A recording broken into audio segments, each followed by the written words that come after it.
거룩하고 복된 날 하나님께 주신 말씀은 마태복음 18장 21절로 35절까지 말씀입니다. 같이 다소 길지만 합독하시겠습니다. 시작. 그때 베드로가 나와 가로되 주여 형제가 내게 죄를 범하면 몇 번이나 용서하여 주리이까? 7번까지가 하오리이까? 예수께서 가라사대 내게 이르노니 7번뿐 아니라 70번씩 7번이라도 할지니라. 이러므로 천국은 그 종들과 회개하려 하던 어떤 임금과 같더니 회개할 때 1만 달란트 빚진 자 하나를 데려오매 갚을 것이 없는지라. 주인이 명하여 그 몸과 처와 자식들과 모든 소유를 다 팔아 갚게 하라 하는데 그 종이 엎드려 절하며 가로되 내게 참으소서 다 갚으리다 하거늘 그 종의 주인이 불쌍히 여겨 놓아 보내며 그 빚을 탕감하여 주었더니 그 종이 나가서 제게 100데나리온 빚진 동관 하나를 만나 붙들어 목을 잡고 가로되 빚을 갚으라 하매 그 동관이 엎드려 간구하여 가로되 나를 참아 주소서 갚으리다 하되 허락하지 아니하고 이에 가서 저가 빚을 갚도록 옥에 가두거늘 그 동관들이 그것을 보고 심히 민망하여 주인에게 가서 그 일을 다 고하하니 이에 주인이 저를 불러다가 말하되 악한 종아 내가 빌기에 내가 내 빚을 전부 탕감하여 주었거늘 내가 너를 불쌍히 여김과 같이 너도 내 동관을 불쌍히 여김이 마땅치 아니하냐 하고 주인이 노하여 그 빚을 다 갚도록 저를 옥졸에게 붙이니라. 너희가 각각 중심으로 형제를 용서하지 아니하면 내 천부께서도 너희에게 이와 같이 하시리라. 아멘. 오늘 은혜 받으실 말씀의 제목은 하나님을 사랑하는 것입니다. 하나님을 사랑하는 것이 무엇인가? 구체적으로는 내 이웃의 잘못을 용서해 주라는 것입니다. 오늘은 내 이웃을 잘못을 용서해 주는 것이라는 제목으로 피차 은혜 나누는 시간 되기를 바랍니다. 그러면 우리는 왜 이웃의 죄를 용서해 주어야 할까요? 첫째, 내가 하나님께 나의 모든 죄를 용서받았기 때문입니다. 아멘. 어떻다고요? 하나님께서 나의 모든 죄를 용서하셨기 때문에 나도 우리 이웃의 죄를 용서해 줘야 된다는 말입니다. 오늘 예수님께서 베드로에게 말씀하시지요. 70번씩 7번이라도 용서해 주어라 하고 말씀하신 것은 1만 달란트를 통해서 하나님께서 우리에게 그렇게 해야 되나 하는 죄를 용서해 줘야 하는 이유를 말씀하시기 위해서입니다.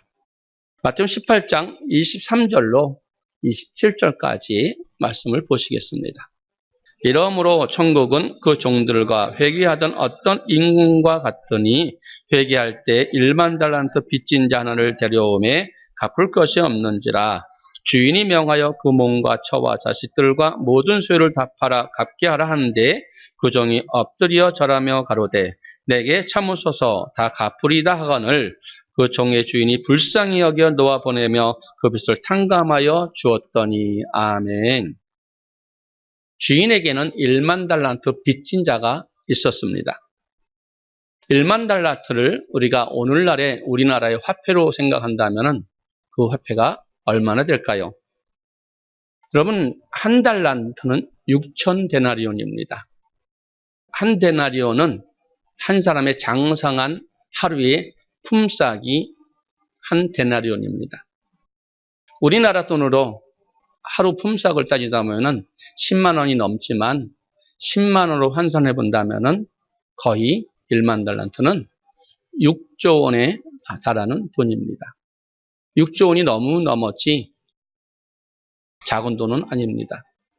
만약에 우리가 6조 원을 만 원짜리를 주고 쉬라 하면은 셀 수 있을까요?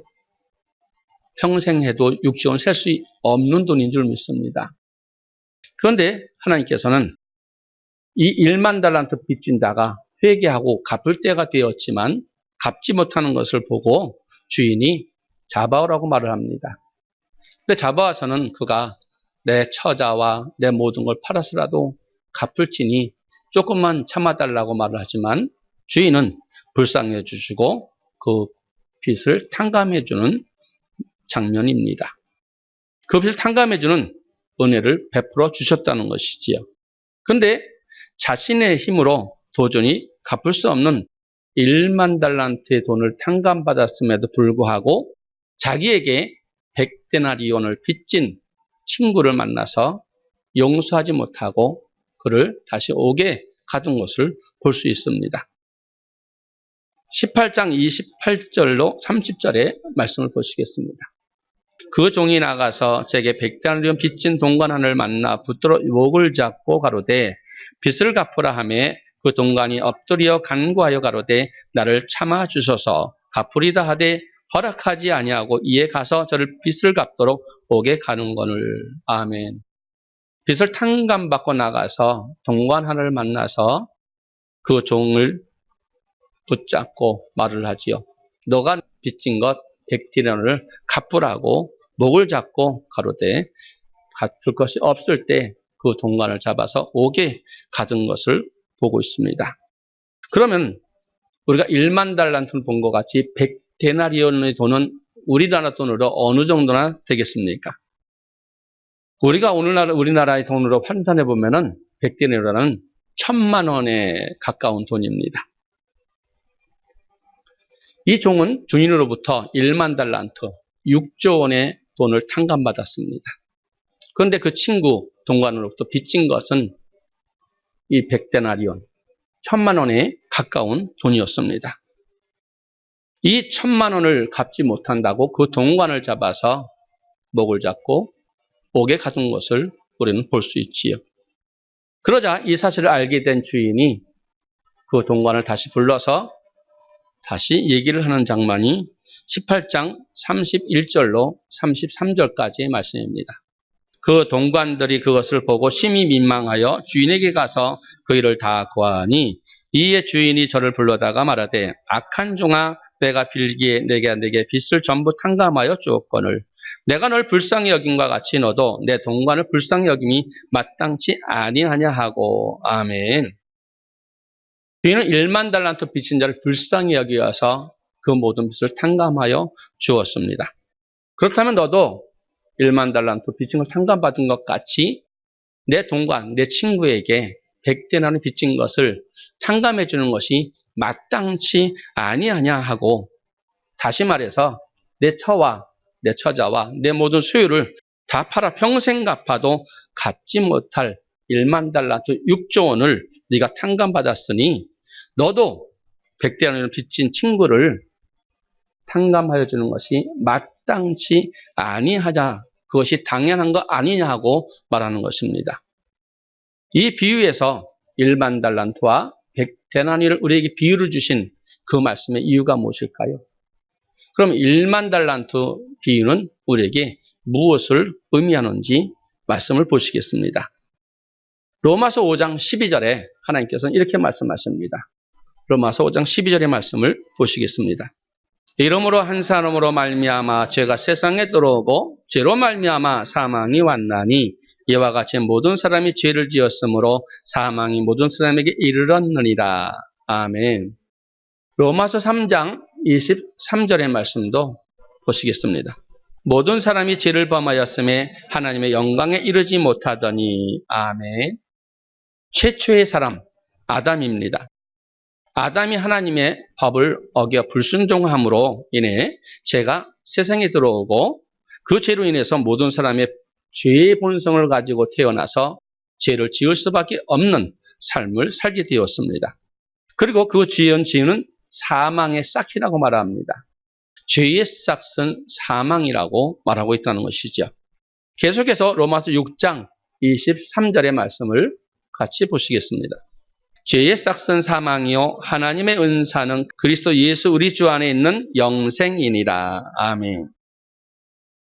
이처럼 아담 이후의 모든 사람은 죄의 본성, 본질을 가지고 태어나서 평생 죄의 종으로 살다가 그 죄로 인해서 반드시 죽은 후에는 하나님께 심판을 받아서 불과 유황, 그곳이 있는 곳에 지옥에 들어갈 수밖에 없는 존재입니다. 그래서 예수님은 우리의 힘으로 도저히 해결할 수 없는 그 엄청난 죄의 값을, 즉 하나님 앞에 범한 우리의 죄를 속하기 위해서 하나님께서 이 땅에 오셔서 죽으셨다는 것입니다. 그것을 믿으면 우리에게 1만 달란트의 빚을 탕감해 준다는 의미입니다. 그러나 하나님은 우리를 너무나 사랑하셔서 우리를 멸망치 않고 영생에 이르게 하기 위해서 예수 그리스도를 이 땅에 보내주셨다고 말씀하시는 것이 요한복음 3장 16절의 말씀입니다. 같이 합독하시겠습니다. 시작. 하나님이 세상을 이처럼 사랑하사 독생자를 주셨으니 이는 저를 믿는 자마다 멸망치 않고 영생을 얻게 하려 하심이니라. 아멘. 이 말씀과 같이 예수님은 십자가에 달리셔서 피와 물을 다 쏟으시고 죽게 하심으로 우리를 죄인의 구원하셨습니다. 이 말씀이 이사야 53장 6절의 말씀을 보시겠습니다. 그가 찔림은 우리의 허물을 인하며 그가 상함은 우리의 죄악을 인함이라. 그가 징계를 받음으로 우리가 평화를 누리고 그가 채찍에 맞음으로 우리가 나음을 입었도다. 우리는 다 양 같아서 그릇 행하여 각기 제 길로 갔거늘 여호와께서는 우리의 무리의 죄악을 그에게 담당시키셨도다. 아멘. 이 말씀이 마태복음 1장 21절의 말씀과 같이 아들을 낳으리니 이름을 예수라 하라. 이는 그가 자기 백성을 저희 죄에서 구원할 자이심이라 말씀하신 것 같습니다. 이 말씀이 우리 주 예수께서 이 땅에 오셔서 십자가에서 물과 피를 다 쏟음으로 말미암아 우리의 모든 죄를 속죄했다는 말씀과 같지요. 에베소서 1장 7절의 말씀을 보시겠습니다. 우리가 그리스도 안에서 그의 은혜의 풍성함을 따라 그의 피로 말미암아 구속 곧 죄사함을 받았으니 아멘. 예수께서는 우리의 죄악으로 인해서 십자가에 달리시고 멸시와 고통을 당하셨습니다. 우리가 달려야 할 십자가에 예수께서 우리 대신에 십자가에 죽으셨다는 말씀입니다.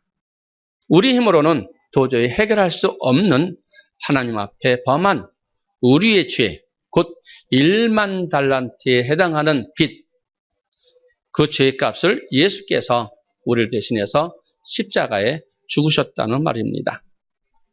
그래서 하나님께서는 그로 인해서 우리의 1만 달란트 빚진 돈을 탕감해 주셨다는 말씀입니다. 그러면 100달러의 빚은 무엇을 말씀하시는가? 이것은 형제가 내게 범한 죄를 말합니다. 따라서 우리가 하나님 앞에 범한 죄는 우리가 도저히 우리 힘으로 갚을 수 없는 어마무지한 1만 달란트의 빚과 같지만 우리 이웃이 우리에게 범한 죄는 겨우 100데나리온, 1000만 원에 상당하는 것밖에 안 된다는 것입니다. 우리는 1만 달란트라는 어마어마한 돈의 탕감을 받았고 죄속함을 받았습니다. 그것이 우리의 힘으로 된 것이 아니라 예수 그리스도의 십자가의 공로로 말미암아 아무 공로 없이 탕감을 받았다는 말입니다. 그러므로 우리의 이웃이 우리에게 진 100데나리온 빚, 그 돈을 탕감해주고 용서해주는 것은 당연하다는 말입니다. 다시 말해 하나님께서 우리를 불쌍히 여겨서 우리의 모든 죄를 용서해 주시기 때문에 우리도 그처럼 우리 이웃이 우리에게 지은 죄를 당연히 마땅히 용서해 줘야 된다는 것입니다. 다시 마태복음 18장 32절로 33절의 말씀을 보시겠습니다. 이에 주인이 저를 불러다가 말하되 악한 종아 내가 빌기에 내가 내 빚을 전부 탕감하여 주었거늘 내가 너를 불쌍히 여김과 같이 너도 내 동관을 불쌍히 여김이 마땅치 아니하냐 하고 아멘. 에베소서 4장 32절에서는 하나님께서 그리스도 안에서 우리를 용서하신 것 같이 너희도 용서하라고 말씀하심을 볼 수 있습니다. 에베소서 4장 32절의 말씀을 보시겠습니다. 서로 인자하게 하며 불쌍히 여기며 서로 용서하기를 하나님이 그리스도 안에서 너희를 용서하신 것 같이 하라. 아멘. 또한 골로새서 3장 13절에서도 누가 우리에게 잘못한 것이 있거든 너희는 용서하되 주께서 우리를 용서하신 것 같이 용서하라고 말씀하심을 볼 수 있습니다. 골로새서 3장 13절의 말씀입니다. 같이 합독하시겠습니다. 시작.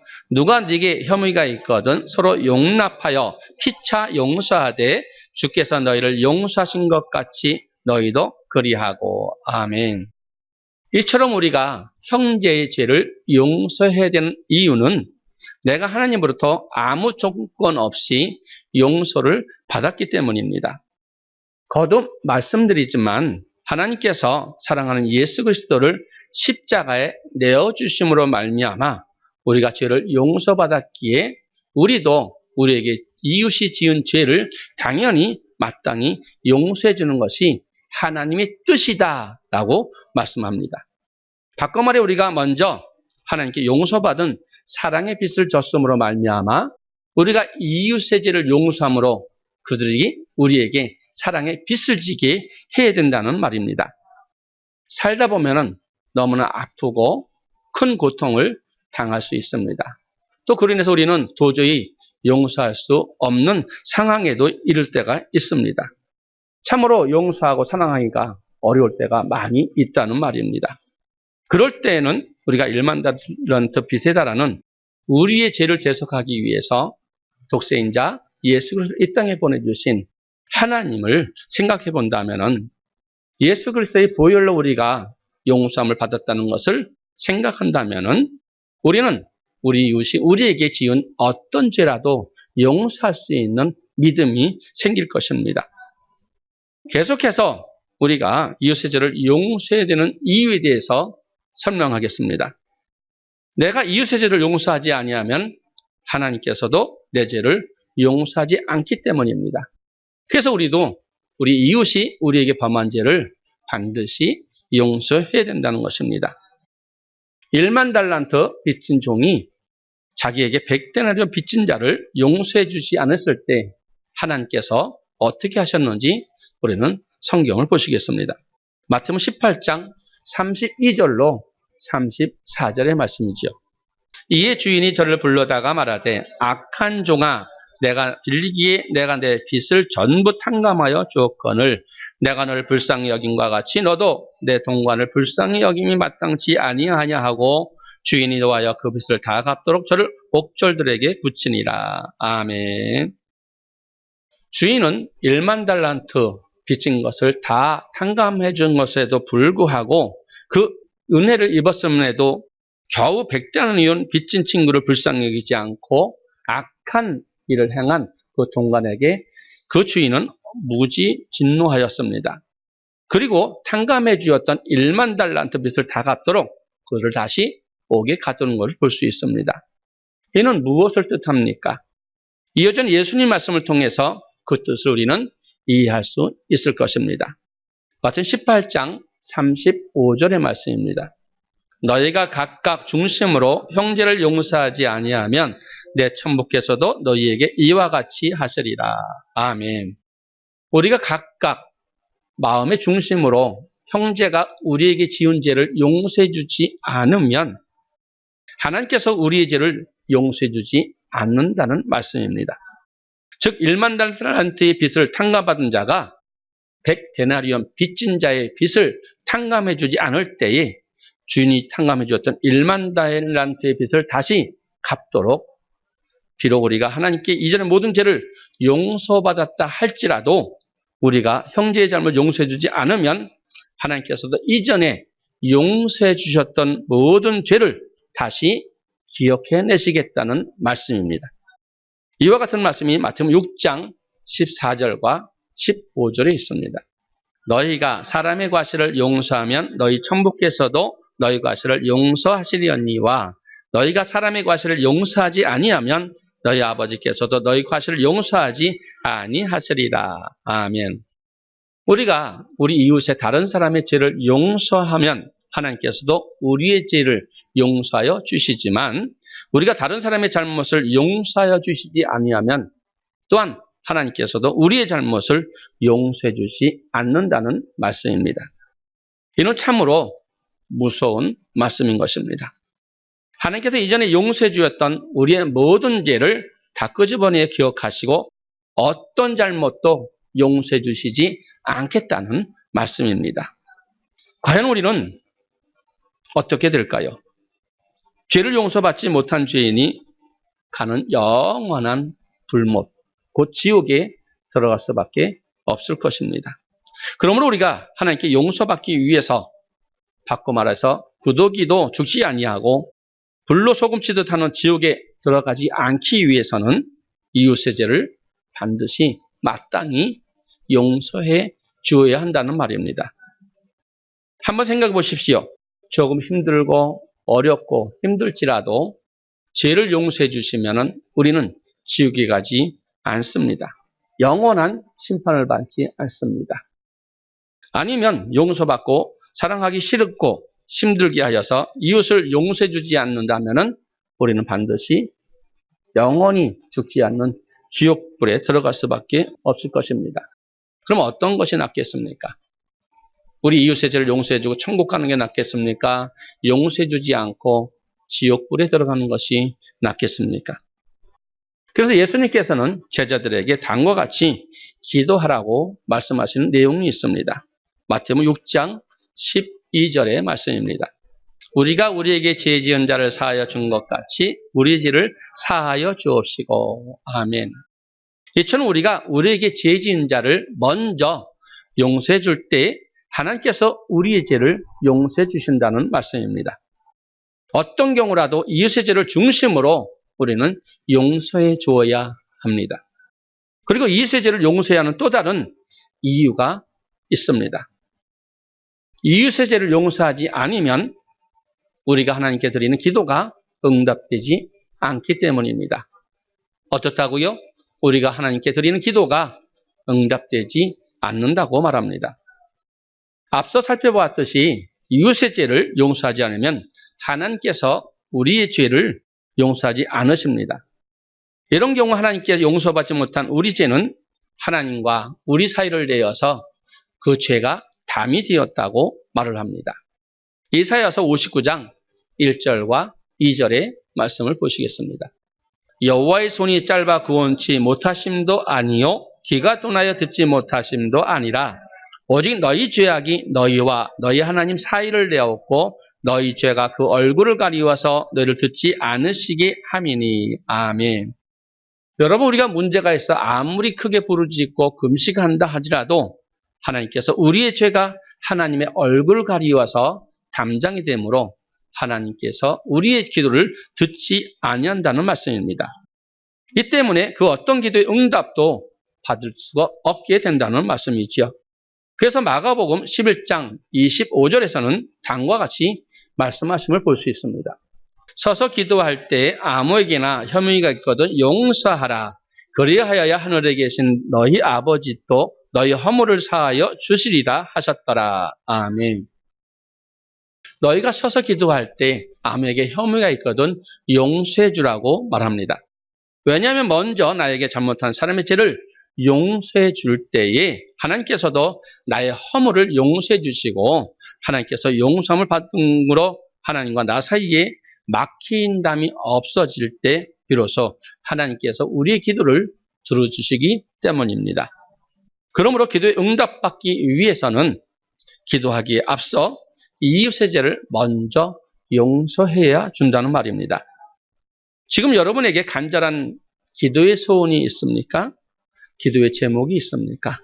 그렇다면 내가 용서하지 못한 사람이 있는가 생각해 보시고 먼저 그의 죄를 용서해 주시기 바랍니다. 제 아무리 금식하며 애타게 간구한다 할지라도 이웃의 죄를 용서하지 않는 채 기도한다면 하나님께서는 절대로 우리의 기도를 응답하지 않으실 것을 기억하시기 바랍니다. 나에게 악을 행한 사람, 이웃을 용서하기 싫어도 그 사람을 위해서가 아니라 바로 나 자신을 위해서 이웃을 죄를 용서해 주어야 한다는 말입니다. 어떻게 해요? 기도의 응답을 받기 위해서라는 말입니다. 지금까지 우리가 왜 이웃의 죄를 용서해 줘야 하는지에 대해서 살펴보았습니다. 예수 그리스도의 십자가 은혜로 말미암아 1만 달란트에 비유할 수 있는 엄청난 우리의 죄를 하나님께서 먼저 용서해 주셨기 때문에 마땅히 우리도 이웃이 우리에게 행한 죄를 용서해 주어야 한다는 말입니다. 그리고 이웃의 죄를 용서하지 않으면 하나님께서도 우리의 죄를 용서하지 않으시기 때문에 우리가 먼저 용서받기 위해 이웃을 먼저 용서해 주어야 합니다.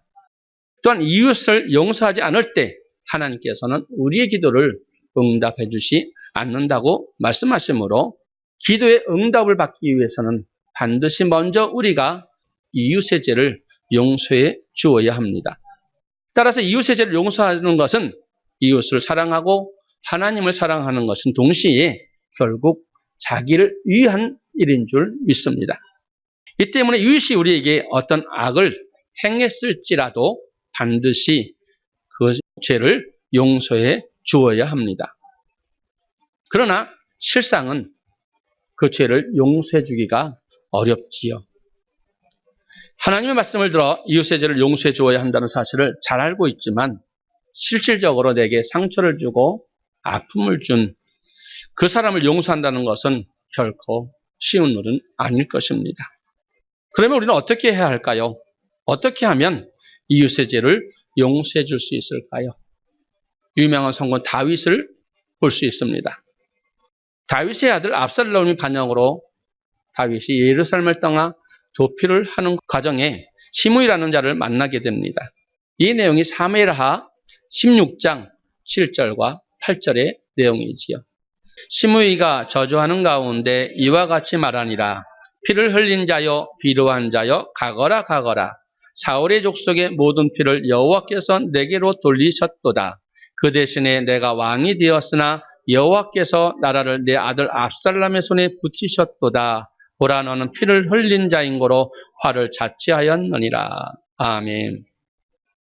이처럼 시므이가 다윗을 저주하자 이를 들은 그 신하 아비새가 기름 부음 받은 주의 종을 욕하고 저주하는 것을 보고 그를 치려고 하였습니다.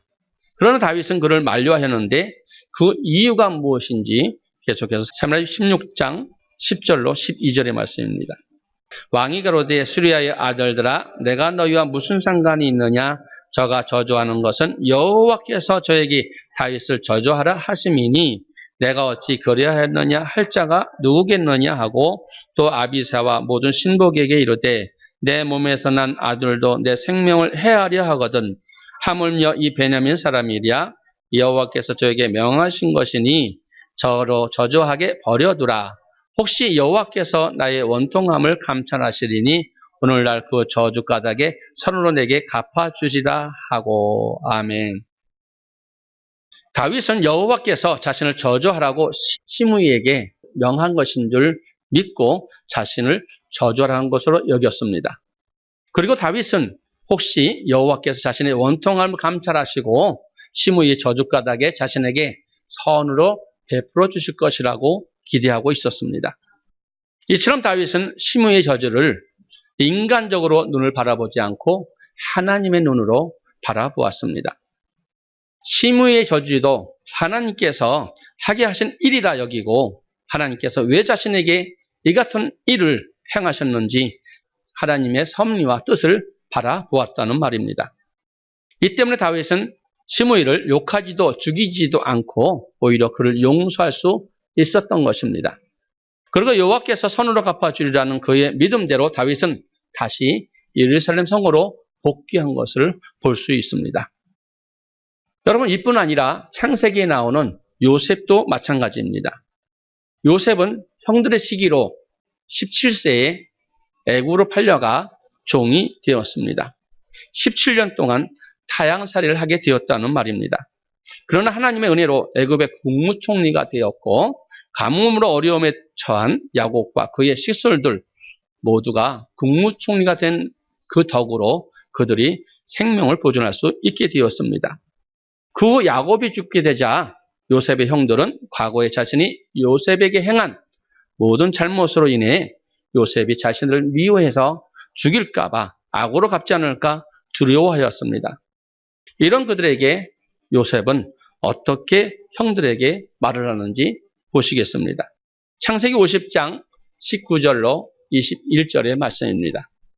요셉이 그들에게 이르되 두려워 마소서 내가 하나님을 대신하리까 당신들은 나를 해하려 하였으나 하나님은 그것을 선으로 바꾸사 오늘과 같이 만민의 생명을 구원하게 하시려 하셨나니 당신들은 두려워 마소서 내가 당신들과 당신들의 자녀를 기르리이다 하고 그들을 간곡한 말로 위로하였더라. 아멘.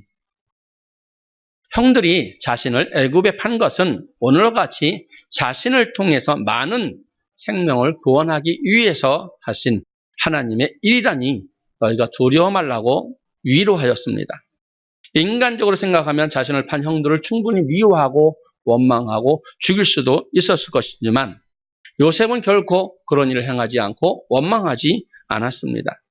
요셉은 자기에게 일어난 모든 일들이 하나님의 계획과 섭리 가운데 있다는 것을 믿었습니다. 즉 자신을 애굽에 판 형들을 하나님께서 하신 일이라고 믿었기 때문에 형들을 미워하지 않고 용서할 수 있었다는 말씀입니다. 그럼 마태복음 10장 29절의 말씀을 보시겠습니다. 참새 2마리가 한 아사로니에 팔리는 것이 아니냐? 그러나 너희 아버지께서 허락하지 아니하시면 그 하나라도 땅에 떨어지지 아니하리라. 아멘. 이 말씀은 무슨 말씀입니까? 하찮은 미물인 참새가 사고 팔리는 것도 하나님의 뜻이 아니면 사고 팔리지 않는다는 말씀입니다. 그런데 하물며 독생자 예수 그리스도의 핏값으로 사신받은 구원하여 주신 우리의 삶 속에 일어난 모든 일이 어떠하겠느냐 하시는 말씀과 매일반입니다. 한마디로 이 세상의 모든 일들을 주관하시는 하나님께서 특별한 계획과 섭리 가운데 우리의 삶을 이끌어 가신다고 말씀하시는 것입니다. 그러므로 이웃이 나에게 악을 행하는 것조차도 내가 알지 못하는 하나님의 계획과 섭리 가운데 나를 향한 하나님의 선하신 뜻이 담겨 있음을 저와 여러분은 마음 깊이 새겨될 줄 믿습니다. 이것을 믿을 때 우리가 상처와 아픔을 받은 이웃을 용서해 줄 수 있는 것입니다. 우리는 또한 이웃의 죄를 어떻게 용서할 수 있을까요? 로마서 8장 2절과 3절을 보시겠습니다. 이는 그리스도 예수 안에 있는 생명의 성령의 법이 죄와 사망의 법에서 너를 해방하였습니다. 율법이 육신으로 말미암아 연약하여 할 수 없는 것을 하나님은 하시나니 곧 죄를 인하여 자기 아들을 죄 있는 육신의 모양으로 보내어 육신의 죄를 정하사. 아멘. 내 육신의 힘으로 도저히 용서할 수 없는 마음을 하나님께서는 이길 수 있는 마음을 주신다는 것입니다. 그것이 곧 우리에게 생명의 성령의 법을 주셨다는 말씀입니다. 즉 내 힘으로는 악을 행한 이웃의 죄를 용서할 수 없지만 성령 하나님께서는 능히 나로 하여금 어떠한 죄라도 용서할 수 있는 믿음을 주신다는 말씀입니다. 그러므로 우리는 용서할 수 없는 이웃의 죄를 용서하고자 할 때 하나님께서 할 수 있도록 반드시 먼저 기도를 해야 합니다. 내 힘으로는 내 능력으로는 용서할 수 없지만 하나님께서 우리를 통하여 용서할 수 있는 힘을 주시기 위해서 기도하라는 말씀이죠. 이웃의 죄를 용서하고 그를 사랑하게 해주신다는 것이 하나님께서 하신다는 말씀입니다. 지금 여러분에게 있어서 정말 용서하기 힘든 그러한 일과 그러한 사람이 있습니까? 그렇다면 먼저 그 사람을 바라보지 말고 그 사람을 통해서 역사하시며 우리의 믿음을 시험하시는 그 하나님을 바라보십시오. 내 인생을 주관하시는 하나님께서 내가 알지 못하는 어떤 큰 계획과 뜻이 있을 것입니다. 그래서 그 사람을 나에게 보내서 나에게 고통을 주고 우리의 믿음의 시련을 주시는 줄 믿으시기 바랍니다. 그리고 용서하고 사랑할 수 있는 힘을 달라고 간구해 보십시오. 그러면 여러분은 어느덧 그 사람을 용서하고 사랑할 수 있는 마음을 있음을 발견할 수 있을 것입니다. 반드시 여러분은 모든 것에서 하나님의 뜻을 바라보고 섭리 가운데서 그 뜻이 이루어지기를 바라야 될 줄 믿습니다. 그래서 우리는 그리스도 안에서 말씀 안에서 모든 것에 순종하고 복종함으로 말미암아 그 하나님이 어떠한 말씀이라도 듣고 복종하는 마음으로 이웃의 죄를 용서해 주는 저와 여러분 되기를 소원합니다.